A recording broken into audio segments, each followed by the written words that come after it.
Manos de artista, de Andrea Camilleri. Un caso del comisario Montalbano.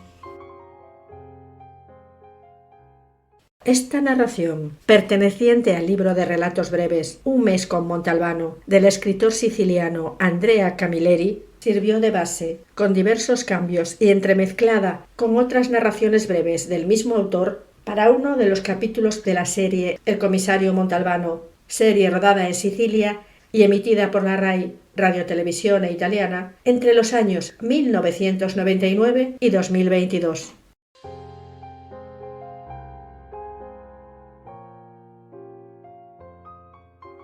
El sonido del teléfono no era el de teléfono, sino el ruido de la fresa de un dentista enloquecido que había decidido hacerle un agujero en el cerebro.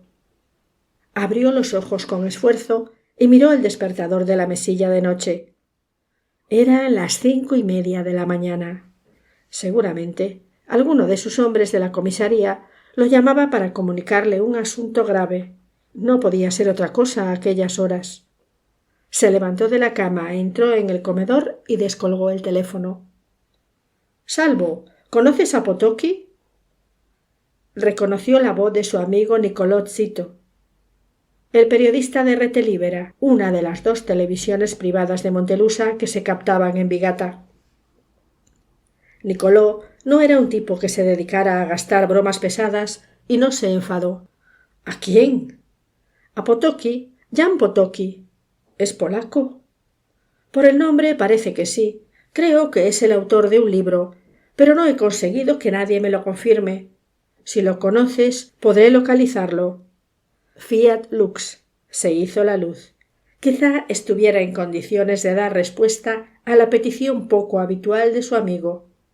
¿Sabes si el título del libro es El manuscrito encontrado en Zaragoza? Ese. Coño, Salvo. Eres una maravilla. ¿Has leído el libro? Sí, hace muchos años. ¿Puedes decirme de qué trata? ¿Por qué te interesa tanto? Alberto Larusa. Tú lo conocías. Se ha suicidado. Han descubierto el cuerpo hacia las 4 de la madrugada y me han sacado de la cama. El comisario Montalbano se llevó un disgusto. Nunca fue muy amigo de Alberto Larusa, pero de vez en cuando iba a verlo, tras la debida invitación, a su casa de Ragona, y no dejaba pasar la ocasión de tomar prestado algún libro de su amplísima biblioteca. ¿Se ha pegado un tiro? ¿Quién? ¿Alberto Larusa? ¿Cómo se iba a matar de una forma tan vulgar? ¿Cómo lo ha hecho? Ha transformado la silla de ruedas en una silla eléctrica. En cierto sentido, se ha ajusticiado. ¿Y el libro qué tiene que ver? Estaba al lado de la silla eléctrica, en un escabel. Puede que sea lo último que leyó. Sí, habíamos hablado del libro. Le gustaba mucho. ¿Quién era el tal Potocchi? Nació en la segunda mitad del siglo XIX, en el seno de una familia de militares. Era un estudioso, un viajero. Fue de Marruecos a Mongolia. El zar lo nombró consejero suyo. Publicó libros de etnografía. Hay un grupo de islas, no recuerdo dónde, que llevan su nombre. La novela a la que te refieres la escribió en francés. Eso es todo. ¿Por qué le gustaba el libro? Mira, Nicolò, ya te lo he dicho. Le gustaba, lo leía y lo releía. Consideraba a Potocchi como su alma gemela. Pero si nunca salió de casa. Alma gemela en cuanto a rareza, a originalidad. Además, Potocchi también se suicidó. ¿Cómo? Se disparó un tiro. No me parece nada original. Larusa ha sabido hacerlo mejor.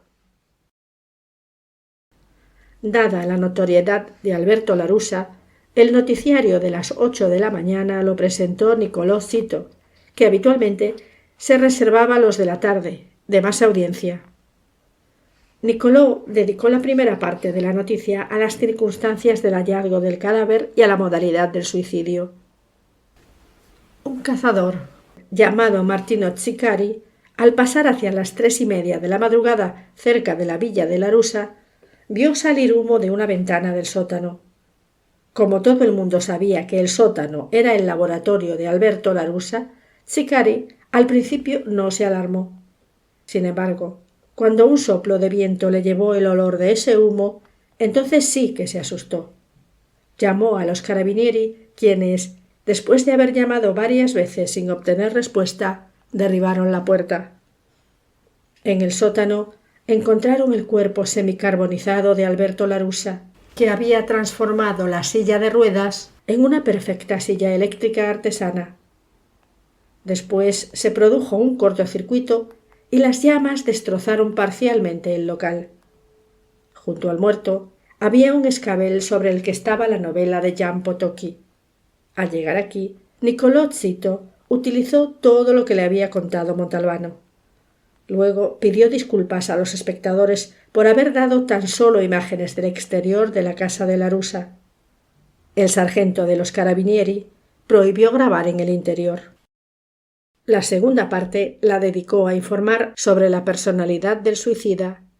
Cincuentón, muy rico, parapléjico desde hacía 30 años por culpa de una caída de caballo. Larusa nunca salió de su ciudad natal, Ragona. Nunca se casó y tenía un hermano menor que vivía en Palermo. Apasionado lector, poseía una biblioteca de más de 10.000 volúmenes. Tras la caída del caballo, descubrió por casualidad su verdadera vocación, la orfebrería. Pero era un orfebre muy particular. Solo utilizaba materiales pobres, alambre, cobre, cuentas de vidrio de escaso valor. Sin embargo, el diseño de estas joyas pobres era siempre de una extraordinaria elegancia e imaginación, de tal manera que hacía verdaderas obras de arte. Larusa no era consciente de ello y las regalaba a los amigos y a las personas que despertaban su simpatía. Para trabajar mejor, transformó el sótano en un taller muy bien provisto. Allí se había suicidado, sin dejar ninguna explicación. Montalbano apagó el televisor y telefoneó a Livia, esperando encontrarla todavía en casa, en Bocadase, Génova. Estaba. Le dio la noticia. Livia conocía a Larusa y se habían hecho muy amigos. Cada Navidad él le enviaba una de sus creaciones como regalo. Livia no era una mujer de lágrima fácil, pero el comisario notó que se le quebraba la voz. ¿Por qué lo ha hecho? Nunca me dio la impresión de ser una persona capaz de un acto semejante. Hacia las 3 de la tarde, el comisario llamó por teléfono a Niccolò. ¿Hay alguna novedad? Bastantes. Larusa tenía en el taller una parte de la instalación eléctrica trifásica a 380. Se desnudó, se aplicó en las muñecas y en los tobillos unos brazaletes, una ancha banda metálica alrededor del pecho y una especie de capuchones en las sienes. Para que la corriente fuera más eficaz, metió los pies en una palangana llena de agua. Quiso asegurarse bien. Esos artilugios los fabricó él, con toda la paciencia del mundo. ¿Sabes cómo accionó el interruptor de corriente? Creo haber entendido que estaba atado. El jefe de los bomberos me ha dicho que había un temporizador. Genial, ¿no? Ah, se había bebido una botella de whisky. ¿Sabías que era abstemio? No. Cuando me hablabas de los artilugios que había fabricado para que pasara la corriente, se me ha ocurrido una cosa. El que pusiera a su lado la novela de Potocki tiene una explicación. ¿Me dices de una vez lo que hay en este bendito libro? No, porque no nos interesa la novela, sino su autor. ¿Y? He recordado cómo se mató Potocki. Pero si ya me lo habías dicho, se disparó un tiro. Sí, pero entonces había pistolas de avancarga, de una sola bala. ¿Y qué? 3 años antes de quitarse de en medio, Potocki desatornilló la bolita que había encima de la tapadera de una tetera de plata. Todos los días pasaba unas horas limándola. Empleó 3 años para darle la redondez adecuada. Luego hizo que la bendijeran. La metió en el cañón de su pistola y se mató. Dios mío. Esta mañana le di a Larusa sobresaliente en originalidad, pero ahora me parece que está empatado con Potocki. Entonces, el libro podría ser una especie de mensaje. Me he suicidado de una manera extravagante, como hizo mi maestro Potocki. Digamos que este podría ser el sentido. ¿Por qué dices podría en lugar de es? Bueno, lo cierto es que no lo sé. Al día siguiente fue a buscarlo Nicolò. Tenía que enseñarle algo sobre el suicidio de Larusa, que seguía despertando curiosidad por la fantasía de la ejecución. Montalbano se presentó en los despachos de Rete Libera. Nicolò había entrevistado a Giuseppe Zaccaria, que se ocupaba de los intereses de Larusa, y a Olcese, el teniente de los Carabinieri, que había dirigido las investigaciones. Zaccaria era un hombre de negocios de Palermo, desgarbado y ceñudo. No estoy obligado a responder sus preguntas. Claro que no está obligado. Solo le estaba preguntando si tenía la amabilidad de... Váyanse a la mierda usted y la televisión. Zaccaria le dio la espalda e hizo ademán de alejarse. ¿Es cierto que Larusa tenía un patrimonio estimado en 50.000 millones de liras? Fue un farol de éxito, pero Zaccaria se dejó atrapar. Giró en redondo, rabioso. ¿Quién le ha contado semejante estupidez? Según mis informaciones... Mire, el pobre Larusa era rico, pero no hasta ese punto. Tenía acciones, títulos, pero repito, no alcanzaba la cifra que ha dicho. ¿A dónde irá a parar la herencia? ¿No sabe que tenía un hermano menor? El teniente Olcese era una columna de 1,99 m, cortés, pero un pedazo de hielo. Todas las novedades, digo, todas, apuntan en la dirección del suicidio. Muy extravagante, cierto, pero suicidio. El hermano también... El teniente Olcese se interrumpió de golpe. Eso es todo. Buenos días. Decía que el hermano... Buenos días. Montalbano miró a su amigo Nicolò. ¿Por qué me has hecho venir? No me parecen dos entrevistas reveladoras. He decidido mantenerte siempre al corriente. No me engañes, Salvo. Este suicidio no te convence, ¿verdad? No es que no me convenza, más bien me molesta. ¿Me lo cuentas? Hablemos de ello. Como no me ocupo del caso... Pero júrame que no te servirás de nuestras conversaciones para tus noticiarios. Prometido. Livia me ha dicho por teléfono que, según su opinión, Larusa no era un tipo de los que se suicidan. Y yo creo en la intuición de Livia. Por Dios, Salvo.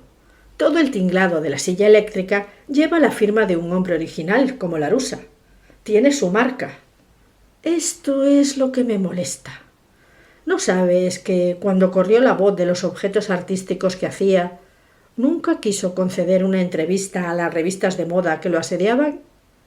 No quiso concedérmela ni a mí, que se la pedí una vez. Era un hurón. Era un hurón, de acuerdo. Y cuando el alcalde de Ragona quiso hacer una exposición de sus trabajos para beneficencia, ¿qué hizo? Rechazó la propuesta, pero envió al alcalde un talón de 20 millones de liras. Es cierto. Y luego está la novela de Potocki, bien a la vista. Otro toque de exhibicionismo. No, son cosas que nada tienen que ver con su manera habitual de comportarse. Permanecieron en silencio.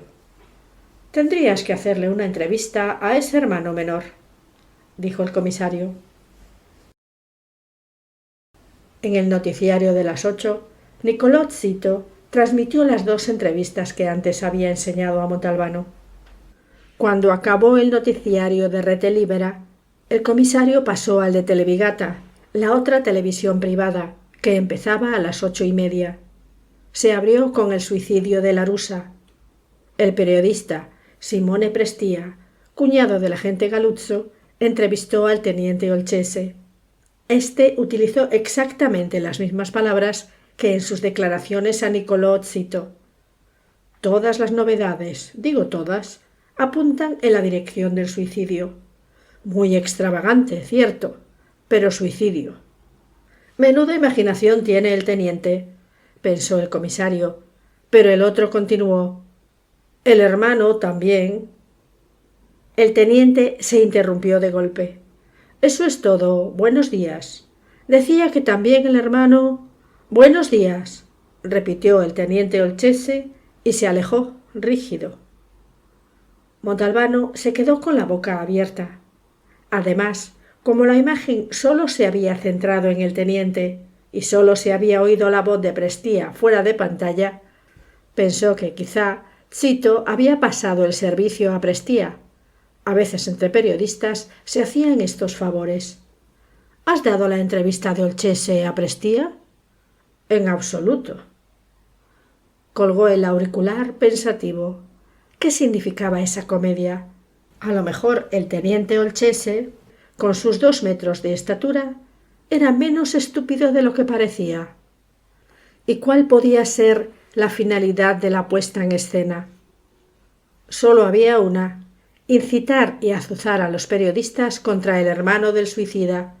¿Qué deseaba obtener? De todas formas, una cosa era evidente, que al teniente el suicidio le olía a chamusquina.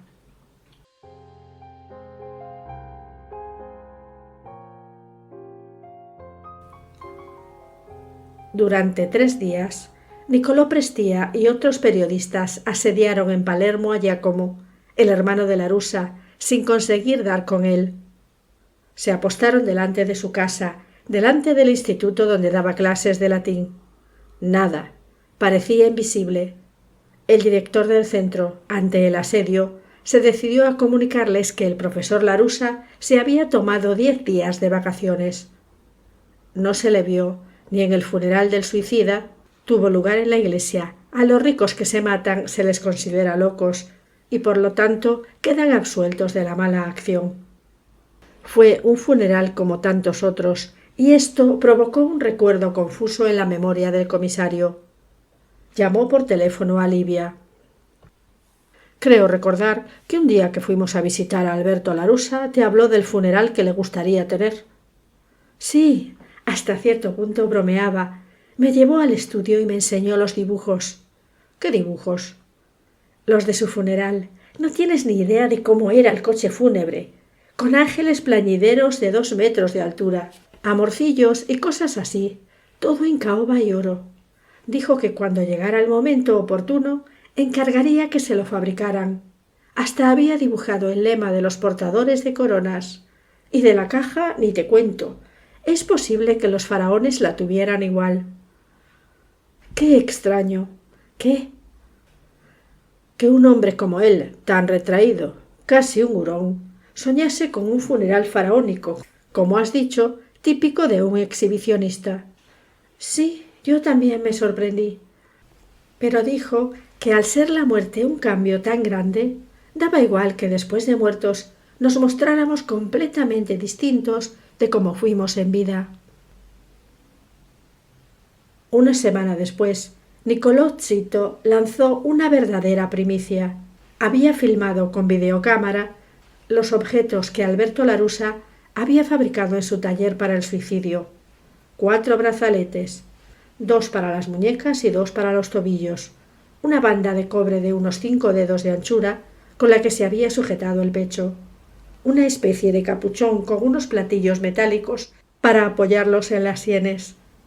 Montalbano vio todo aquello en las noticias de medianoche. Enseguida llamó por teléfono a Nicolò. Quería tener con él un cambio de impresiones. Chito se lo prometió para el día siguiente por la mañana. ¿Por qué te interesan estos objetos? Nicolò, ¿los has mirado bien? Los podríamos haber hecho tú y yo y no tenemos idea de cómo se hacen. Son tan toscos que ni los vendedores ambulantes se atreverían a ofrecerlos en la playa. Un artista como Alberto Larussa jamás los habría empleado. Le habría dado vergüenza que lo encontraran con algo tan mal hecho encima. ¿Y esto, según tu opinión, qué significa? Significa, según mi opinión, que Alberto Larussa no se suicidó. Fue asesinado. y el que le mató ideó un suicidio a tono con la extravagancia y originalidad de Larusa. Habría que advertir al teniente Olchese. ¿Sabes una cosa? Dime. El teniente Olchese sabe mucho más que nosotros dos juntos. Tanto sabía el teniente Olchese que a los 20 días de la muerte de Alberto Larusa arrestó a su hermano Giacomo. Aquella misma tarde apareció en rete libera el fiscal ayudante Gianpaolo Boscarino, un individuo al que le gustaba aparecer muy compuesto cuando se asomaba a la pantalla. «Señor Boscarino, ¿de qué se acusa al profesor Larusa?», preguntó Niccolò Zito, que se había trasladado a Palermo. Boscarino, antes de contestar, se atusó el bigotito rubio, se arregló el nudo de la corbata y se pasó una mano por el cuello de la americana. «Del inhumano asesinato de su hermano Alberto, que ha querido presentar como suicidio con una macabra puesta en escena». «¿Cómo han llegado a esta conclusión?». «Lo siento, pero es secreto de sumario. ¿No puede decirnos nada?». Se pasó una mano por el cuello de la americana, se arregló el nudo de la corbata, se atusó el bigotito rubio. Giacomo Larusa ha caído en manifiestas contradicciones. Las investigaciones que tan brillantemente ha dirigido el teniente Olchese han sacado a la luz elementos que agravan la situación del profesor. Se atusó el bigotito rubio, se arregló el nudo de la corbata y la imagen cambió. Apareció el rostro de Niccolò Zito. Hemos podido entrevistar al señor Filippo Alaimo, de Ragona, jubilado, de 75 años.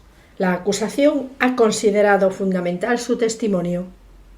Apareció de cuerpo entero, un campesino enjuto, con un gran perro acurrucado a sus pies. «Me llamo Filippo Alaimo. Debe usted saber, señor periodista, que padezco de insomnio. No puedo dormir. Me llamo Filippo Alaimo». «Eso ya lo ha dicho», se escuchó la voz de Zito fuera de pantalla.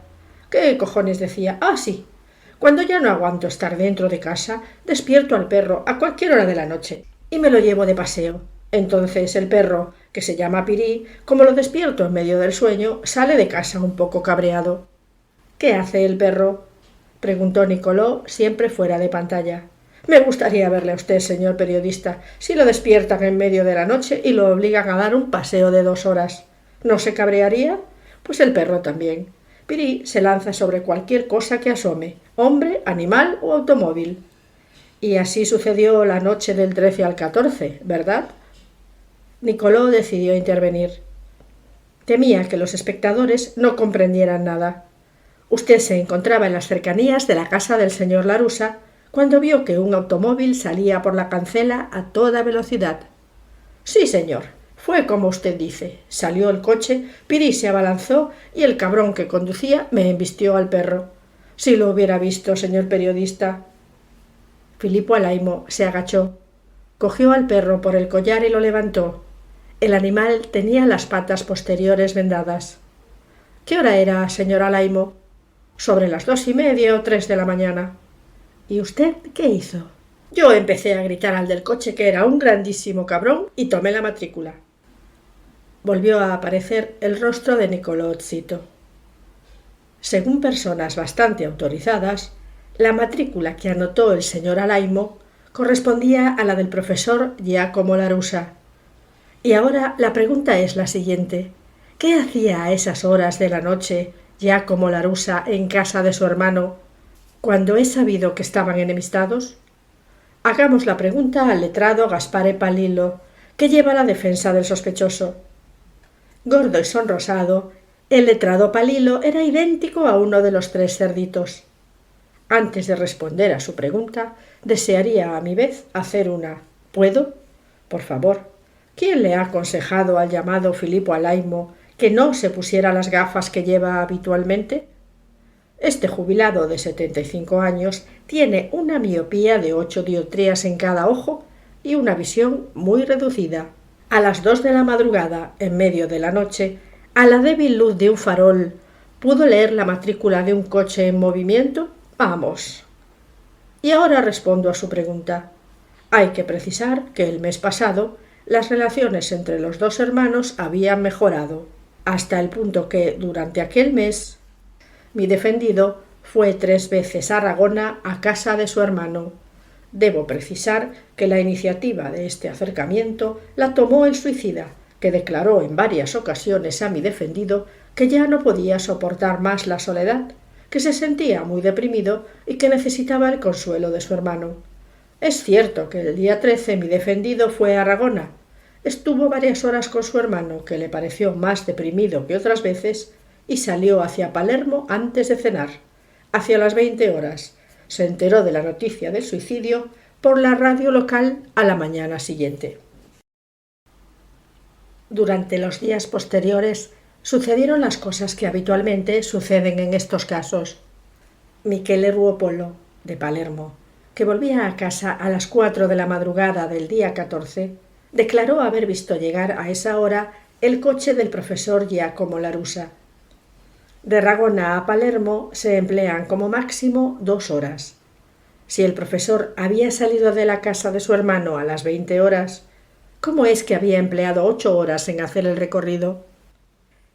El abogado Palillo lo rebatió, diciendo que el profesor volvió a su casa a las 22, pero no consiguió conciliar el sueño, preocupado por el estado de su hermano. Hacia las 3 de la mañana bajó, subió al coche y dio una vuelta a orillas del mar.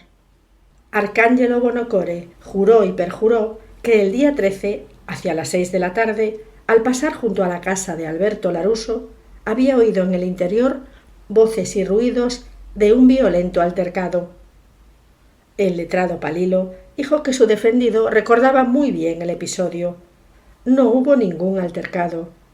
En un determinado momento, Alberto Larussa encendió el televisor para ver un programa que le interesaba, titulado Marshall.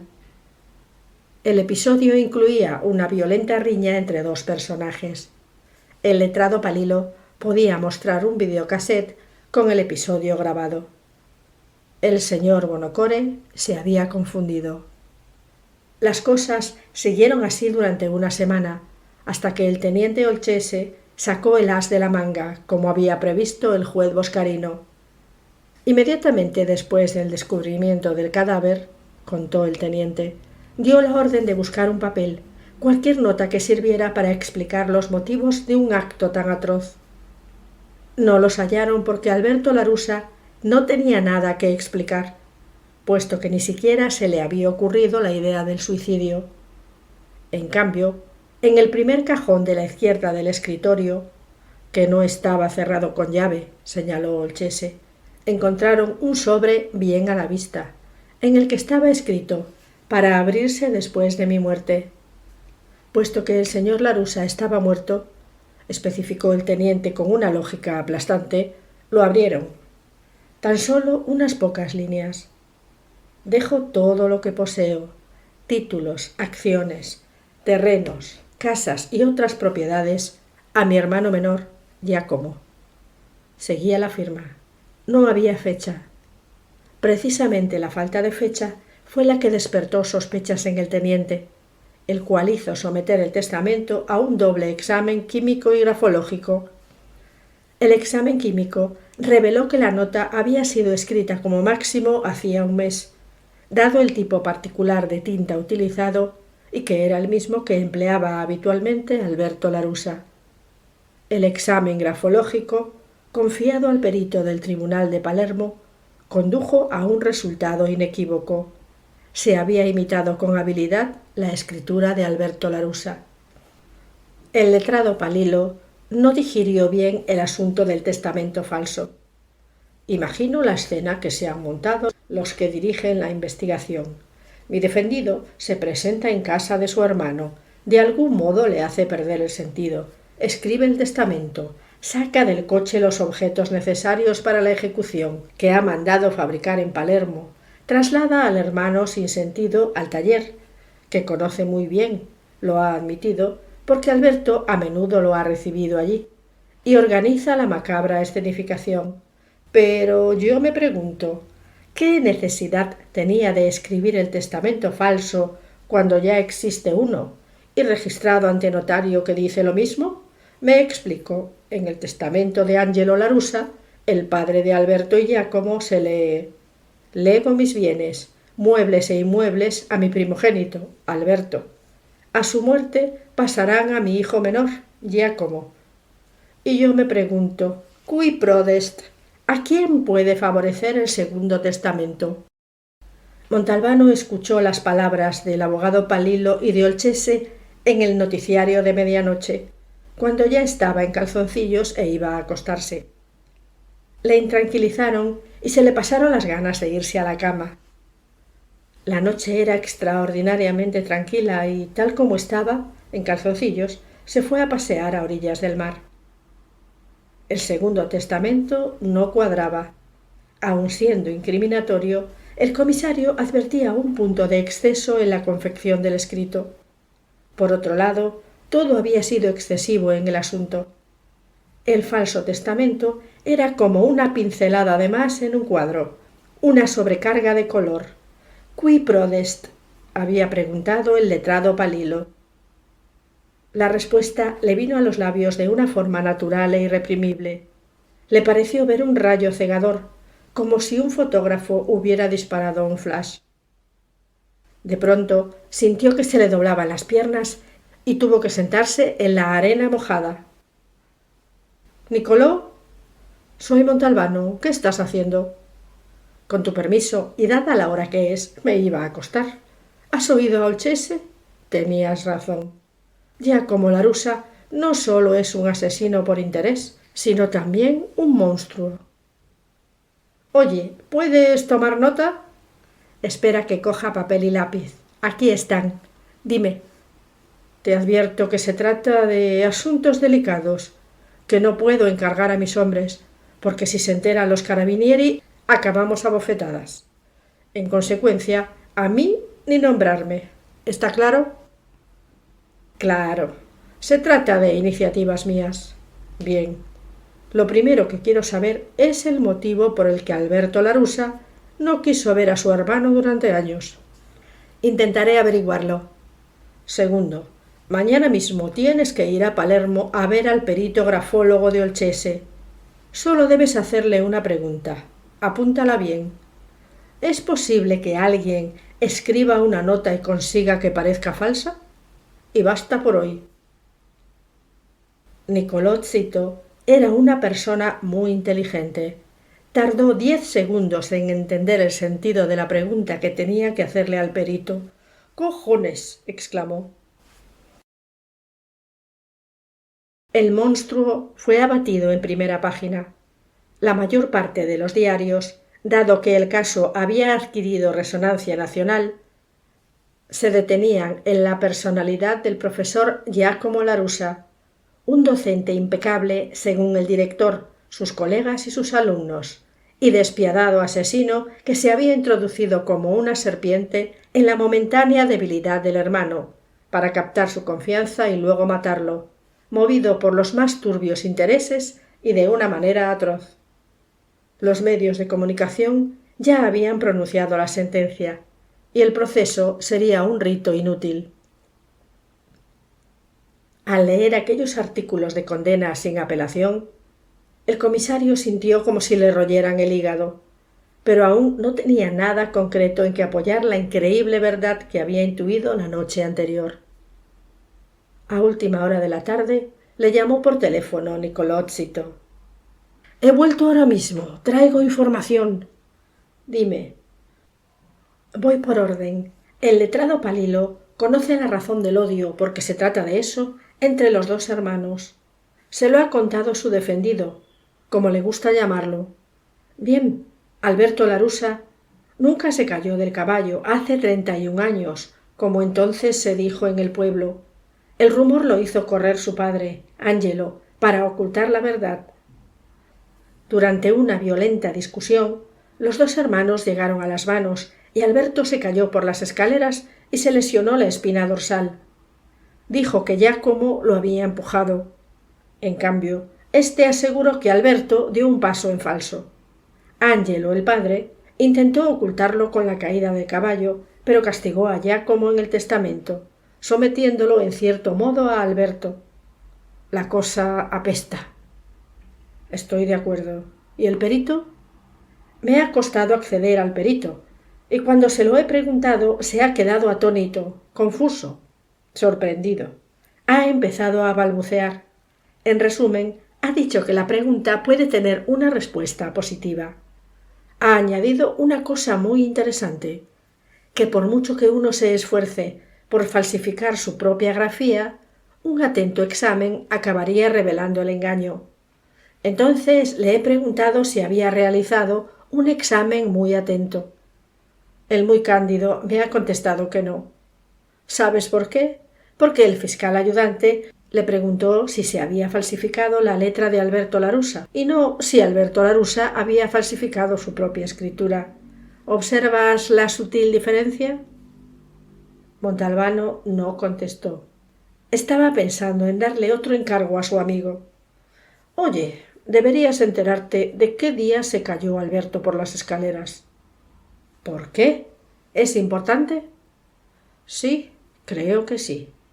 Bueno, pues ya lo sé. Fue el 13 de abril. Se interrumpió de golpe. Montalbano notó que Nicoló se había quedado sin aliento. «Cristo», le oyó murmurar. «¿Has hecho las cuentas?», preguntó Montalbano. El suceso tuvo lugar el 13 de abril de hace 31 años. Alberto Larussa muere, se suicida o lo matan el 13 de abril de 31 años después. Y el número 31 no es más que el 13 al revés. Larussa dejó el libro de Potocki junto a la silla eléctrica como desafío. Un desafío para entender, dijo Montalbano. El comisario estaba con Nicoló en la trattoria San Calogero, atracándose de salmonetes fresquísimos con salsa. ¿Entender qué?, preguntó Nicoló. Mira, cuando Potocki empezó a limar la bola de la tetera, hizo un cálculo temporal. Viviré hasta que la bala pueda entrar en el cañón de la pistola. Alberto Larussa tenía que organizar su venganza exactamente 31 años después, y en el día exacto, el 13 de abril. Un cálculo temporal, como el de Potocki, un tiempo asignado. ¿Te has quedado perplejo? ¿Qué pasa? Pasa que se me ocurre una observación. ¿Por qué Alberto Larussa no se vengó 13 años después de la caída? También me lo he preguntado yo. Quizá había algo que lo hacía imposible. Quizá el padre todavía estaba vivo y se habría dado cuenta. Si quieres, podemos investigar. Pero el hecho es que ha tenido que esperar todos estos años. ¿Y ahora qué hacemos? ¿En qué sentido? ¿Cómo en qué sentido? ¿Todas estas historias quedan entre nosotros dos y dejamos allá como Larussa en la cárcel? ¿Qué piensas hacer? Bueno, no lo sé. Contárselo todo al teniente Olchese. Parece un hombre competente. Se reiría en tu cara. ¿Por qué? Porque solo tenemos palabras y las palabras se las lleva el viento. Necesitamos pruebas para presentar ante el tribunal y no las tenemos. Entonces, deja que piense esta noche. Con su atuendo habitual de espectador de televisión, es decir, camiseta, calzoncillos y pies descalzos, metió en el vídeo la grabación que le había dado días atrás Nicoló. Encendió un cigarrillo, se sentó cómodamente en el sillón y puso en marcha la cinta. Cuando llegó al final, la rebobinó y volvió a pasarla. Repitió la operación 3 veces más, para observar con minucia los objetos que habían servido para transformar la silla de ruedas en silla eléctrica. Los ojos empezaron a picarle de cansancio. Apagó el aparato, se levantó, fue al dormitorio, abrió el cajón superior de la cómoda, sacó una caja y volvió a sentarse en el sillón. En el interior de la cajita había un espléndido alfiler de corbata que le había regalado el pobre Alberto Larussa. Lo estuvo mirando durante un buen rato y luego, con la aguja en la mano, volvió a poner en marcha la cinta. De pronto, apagó el vídeo, guardó la cajita en la cómoda y miró el reloj. Eran las 3 de la mañana. Le bastaron 20 segundos para superar los escrúpulos. Levantó el auricular del teléfono y marcó un número.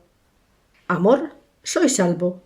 «Dios mío, Salvo, ¿qué ha pasado?», preguntó Livia, preocupada y con voz adormecida. «Tienes que hacerme un favor. Perdona, pero es muy importante para mí. ¿Qué tienes de Alberto Larusa?» «Un anillo, 2 alfileres, un brazalete, 2 pares de pendientes. Son magníficos. El otro día los saqué cuando me enteré de que había muerto». «Dios mío, qué horror. Que tu propio hermano te mate de ese modo tan atroz». «Quizás las cosas no son como las cuentan, Livia». «¿Qué dices?». «Luego te lo explicaré. Mira, me interesa que me describas los objetos que tienes, no tanto la forma como el material utilizado. ¿Has comprendido?». «No». «Por Dios, Livia, está muy claro.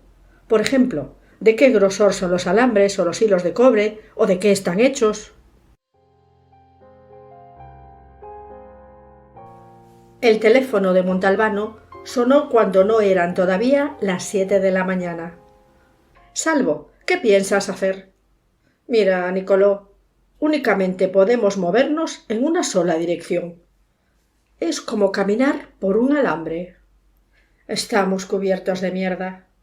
«Sí, y la mierda nos llega hasta el pecho.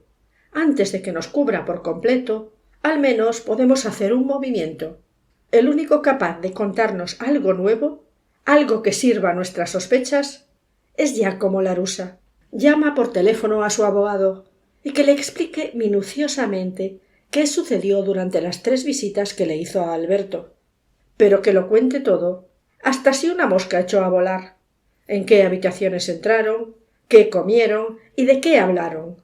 Hasta las minucias, aunque le parezcan inútiles. Y por favor, que el esfuerzo le deje herniado el cerebro». «Apreciado señor Zito», comenzaba la carta que el abogado Palillo le envió a Nicoló, «le remito la transcripción fiel del relato de las 3 visitas de mi defendido a su hermano, los días 2, 8 y 13 de abril de este año». El abogado era un hombre meticuloso y ordenado, a pesar de su aspecto de cerdito de Disney.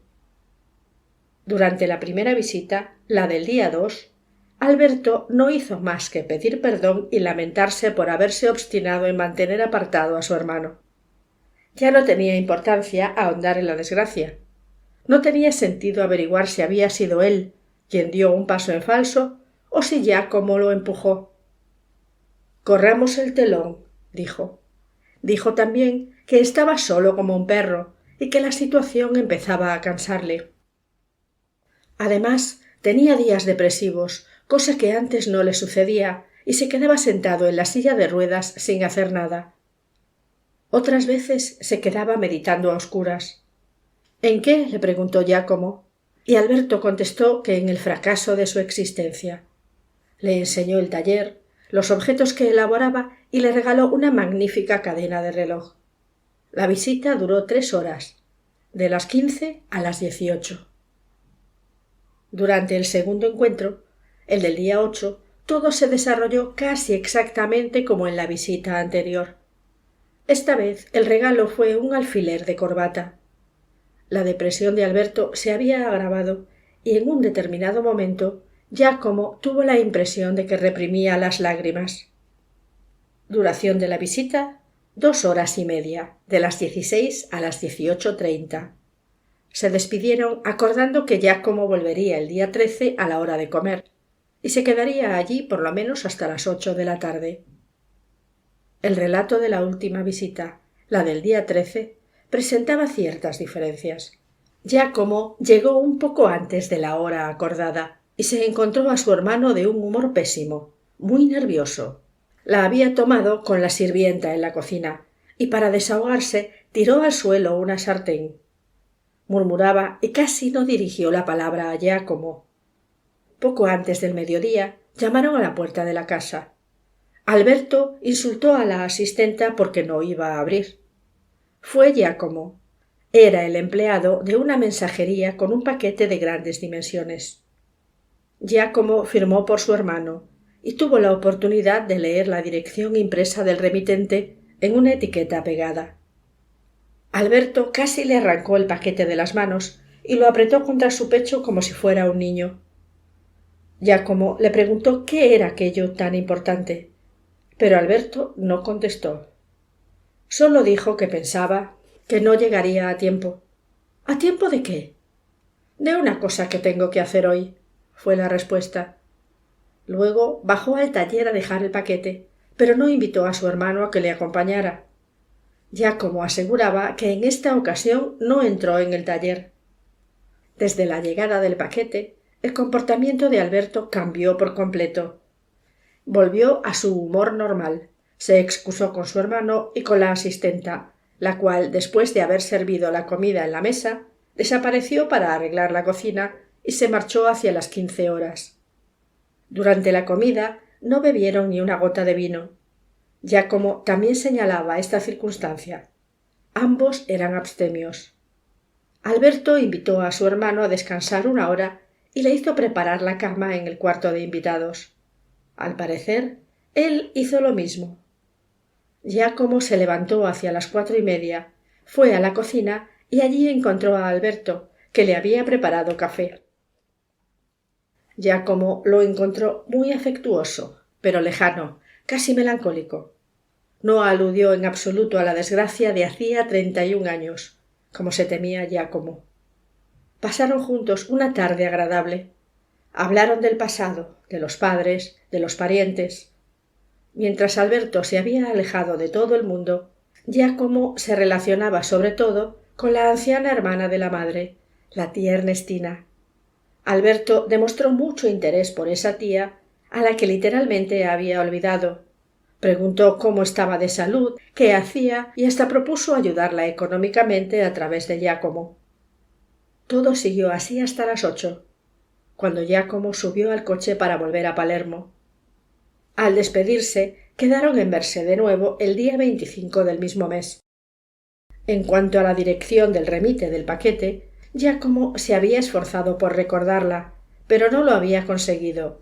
Podía ser Roberti, o quizá Gioberti, Foberti, Romerti o Roserti. S.P.A. Seveso.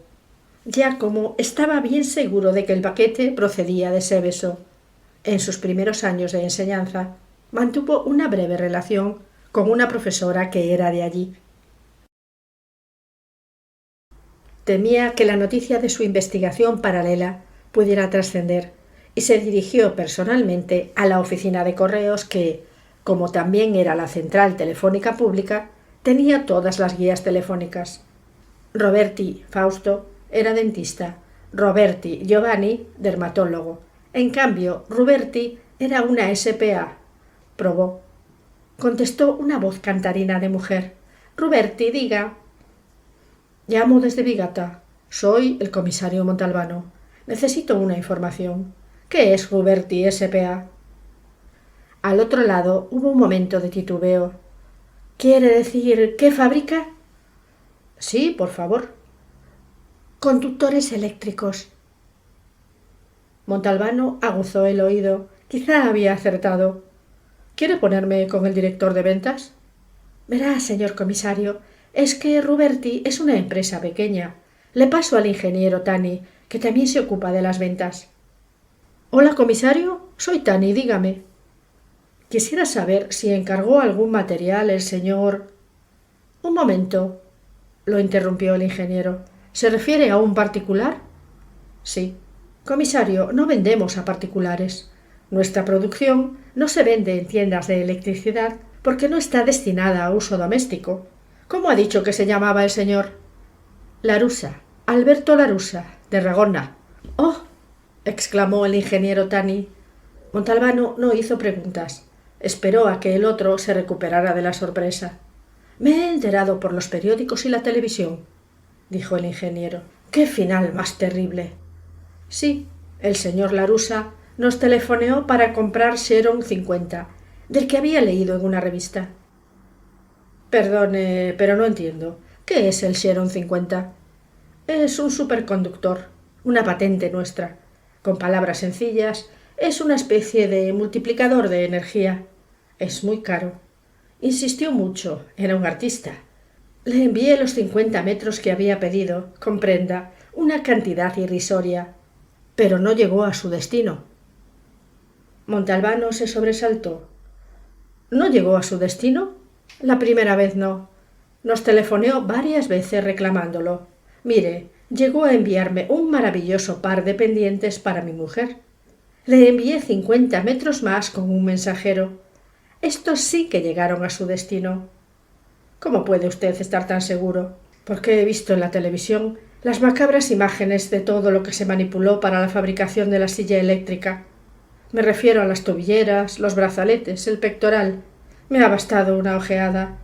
Los hizo con nuestro Xerox 50. Fue al despacho. Ordenó que lo sustituyera su segundo, Mimí Augello. Volvió a su casa de Marinela, se desnudó, se puso el uniforme de telespectador, metió la cinta que había visto una y otra vez, tomó asiento en el sillón, con un bolígrafo y unas cuantas hojas de papel cuadriculado, y puso en marcha el aparato de vídeo. Tardó 2 horas en acabar la labor, tanto por la dificultad objetiva del cálculo como porque a él los números nunca se le habían dado bien. Consiguió establecer la cantidad de anillas de Xerox que necesitó Larusa para confeccionar las tobilleras, los brazaletes, el pectoral y los capuchones. Tras varios sobresaltos, sudores, borrones, nuevos cálculos y correcciones, observó que Alberto Larusa necesitó 30 metros de Xerox 50. Entonces se levantó del sillón y llamó a Nicolò Zito. «Mira, Nicolò, ese hilo especial le servía sobre todo para 2 cosas. Se trataba de un material con una circunferencia demasiado gruesa. Para las obras de arte empleaba hilos que parecían telarañas, y por lo tanto todo aquel que le conociera diría que la silla eléctrica no la había fabricado Alberto. Demasiado tosco el diseño y demasiado grueso el material. Yo también me equivoqué. La segunda razón es que Alberto no quería chamuscarse en la silla eléctrica, sino matarse de verdad. Entonces tenía que asegurarse, y lo que necesitaba era el Xerox 50. Por esta razón, su hermano Giacomo lo encontró tan nervioso cuando fue a su casa la mañana del 13. El paquete todavía no había llegado. Sin el Xerox no se atrevía a sentarse en la silla eléctrica. Cuando Giacomo se marchó hacia las 8 de la tarde, se puso a trabajar como un loco para preparar la puesta en escena. Estoy seguro de que consiguió matarse antes de que pasase la medianoche. ¿Qué hago, comisario? ¿Voy a ver al Chese y se lo cuento todo? Ahora sí, cuéntaselo todo. Y dile también que según tus cálculos, escucha bien, tus cálculos, Alberto Larusa debió de utilizar unos 30 metros de Xerox 50. En el taller, chamuscados quizá por el conato de incendio, todavía debe de haber una 20 de metros de ese hilo. Y por favor, no me nombres, no tengo nada que ver, no existo. ¿Salvo? Soy Nicolò. Lo hemos conseguido. En cuanto te he dejado, he llamado a Ragona. Olchese me ha dicho que no tenía que hacer ninguna declaración a los periodistas. Le he contestado que deseaba verlo en calidad de ciudadano particular. Ha aceptado. 1 hora después estaba en Ragona. Hablar con un iceberg es mucho más agradable. Se lo he contado todo. Le he propuesto ir al taller para ver si estaban los 20 metros de Xerox. Me ha dicho que lo comprobaría. No te cuento la conversación para que no te cabrees. ¿Has dicho mi nombre? Bromeas. No nací ayer. Bien, por la tarde, hacia las 4, me reúno con él en Ragona.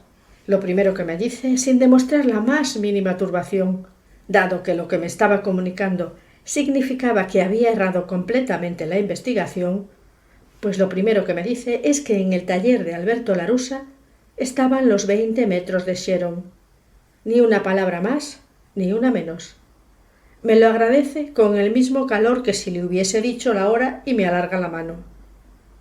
Y mientras nos estamos despidiendo me dice: ¿Nunca ha querido entrar en la policía? Yo me quedo un poco sorprendido y le pregunto: ¿No? ¿Por qué? ¿Y sabes qué me ha contestado? Porque creo que su amigo, el comisario Montalbano, estaría contentísimo. ¡Qué gran hijo de puta! Giacomo Larusa Fue puesto en libertad.